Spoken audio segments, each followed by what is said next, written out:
بسم اللہ الرحمن الرحیم۔ السلام علیکم۔ بلا شبہ قرآن و حدیث محض قصے اور کہانیوں کے لیے نہیں ہے، بلکہ اس میں حرف پہ حرف پوری انسانیت کے لیے اصلاح اور رہنمائی موجود ہے۔ ہم بڑی تحقیق کے ساتھ قرآن و حدیث کے مفہوم کو ہماری ویڈیوز کے ذریعے آپ تک پہنچانے کی کوشش کرتے ہیں۔ آج کا ہمارا موضوع ہے غرور کے انجام کا سچا واقعہ۔ بنی اسرائیل میں ایک شخص تھا جو بہت بڑا نیک، عابد اور زاہد تھا۔ سب لوگوں میں اس کی عزت تھی، لوگوں میں اس کی نیکی اور پارسائی کا چرچا تھا۔ اسی علاقے میں ایک شخص اور تھا، لوگ اسے بہت برا انسان سمجھتے تھے۔ وہ تھا ہی ایسا بد عمل اور بد کردار کہ کوئی بھی اسے اچھا انسان نہیں سمجھتا تھا۔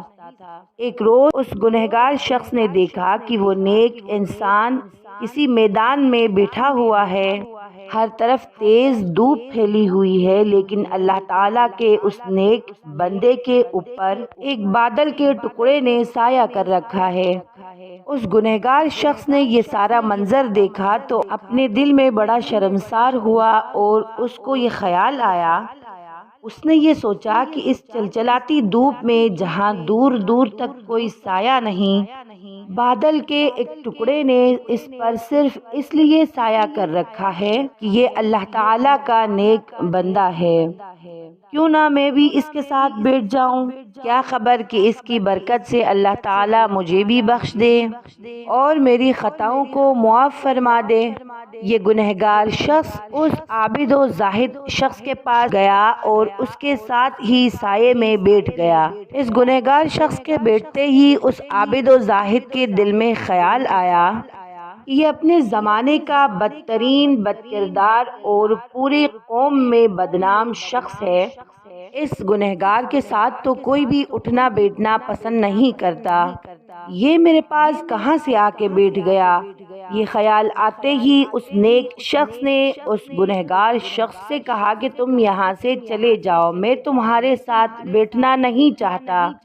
وہ گنہگار شخص بڑا شرمندہ ہوا اور وہاں سے اٹھ کر چلا گیا، لیکن بادل کا ٹکڑا بھی اس گنہگار کے ساتھ وہاں سے روانہ ہو گیا اور اس گنہگار شخص کے سر پہ سایہ کرتا رہا۔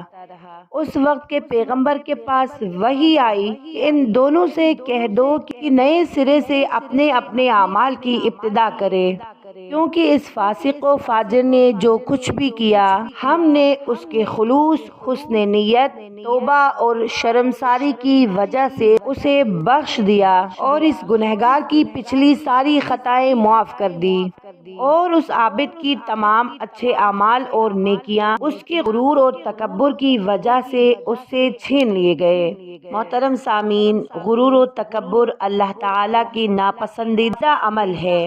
شیطان مردود ابلیس بنا ہی غرور و تکبر کی وجہ سے۔ لہٰذا ہمیں چاہیے کہ ہم کوشش ضرور کریں کہ ہم اپنے پروردگار کو خوش کرنے والے اعمال انجام دیں اور شیطان کو خوش کرنے والے اعمالوں سے ہم اپنے آپ کو دور رکھیں۔ محترم سامعین، یہ تھی ہماری آج کی ویڈیو۔ آخر میں دعا کرتی ہوں کہ اللہ تعالی ہم سب کو بھی غرور و تکبر جیسے گناہوں سے دور رکھے اور ہمیں ہر وقت اللہ تعالی کی رضا حاصل کرنے کی طلبگار بنائے۔ آمین۔ میں امید کرتی ہوں آپ کو آج کی ویڈیو اچھی لگی ہوگی۔ ویڈیو اچھی لگی تو لائک، سبسکرائب اور اپنے دوستوں کے ساتھ شیئر کرنا نہ بھولیے گا، اور ساتھ ہی ساتھ بیل آئیکن کو ضرور دبائیے گا تاکہ ہماری ہر آنے والی نئی ویڈیوز آپ تک پہنچے۔ ملتے ہیں ایک نئی ویڈیو کے ساتھ، تب تک آپ اپنا خیال رکھیے گا۔ فی امان اللہ۔ اللہ حافظ۔